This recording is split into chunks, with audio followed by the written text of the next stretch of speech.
आदत डाल लो।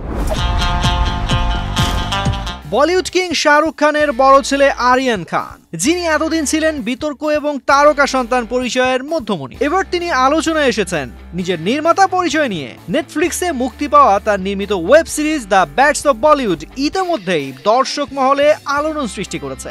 প্রথম নির্মাণেই আরিয়ান যেন প্রমাণ করে দিলেন তিনি শুধুই কিং খানের পুত্র নন, বরং বলিউডের পরবর্তী প্রজন্মের একজন সম্ভাবনাময় নির্মাতা।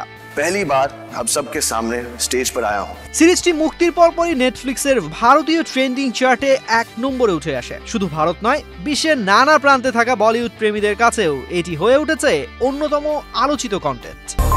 অ্যাঞ্জেলিক ফ্রেশ এয়ার ফ্রেশনার, মুহূর্তেই মন মাতানো মনোরম সুবাস, জাগিয়ে তোলে এক স্নিগ্ধ অনুভূতি। অ্যাঞ্জেলিক।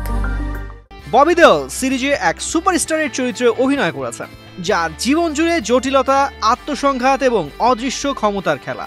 দর্শকের কাছ থেকে ইতিবাচক সাড়া পেয়ে তিনি বলেন, 3 দশক ধরে যে ইন্ডাস্ট্রিতে আছি সেটাকে পর্দায় দেখা এক দারুণ অভিজ্ঞতা। দর্শক যখন বলে আমার চরিত্রটা তাদের নাড়া দিয়েছে, তখনই মনে হয় এতদিনের পরিশ্রম সার্থক।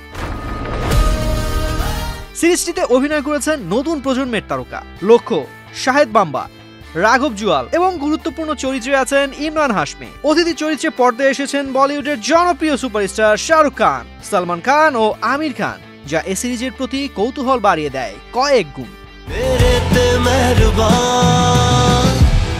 একাধিক রিভিউতে বলা হচ্ছে আরিয়ান খান নিজেকে তারকা পুত্র পরিচয় থেকে বের করে এনেছেন। তার দৃষ্টিভঙ্গি ভিন্ন, শৈলী সাহসী এবং গল্প বলার ধরনে আছে আন্তরিকতা। শাহরুখ খান নিজেও ছেলের সাফল্যে গর্বিত। এক সাক্ষাৎকারে তিনি বলেন, আরিয়ান নিজেই নিজের পথ তৈরি করছে, আমি শুধু তার পাশে আছি গর্বিতভাবে।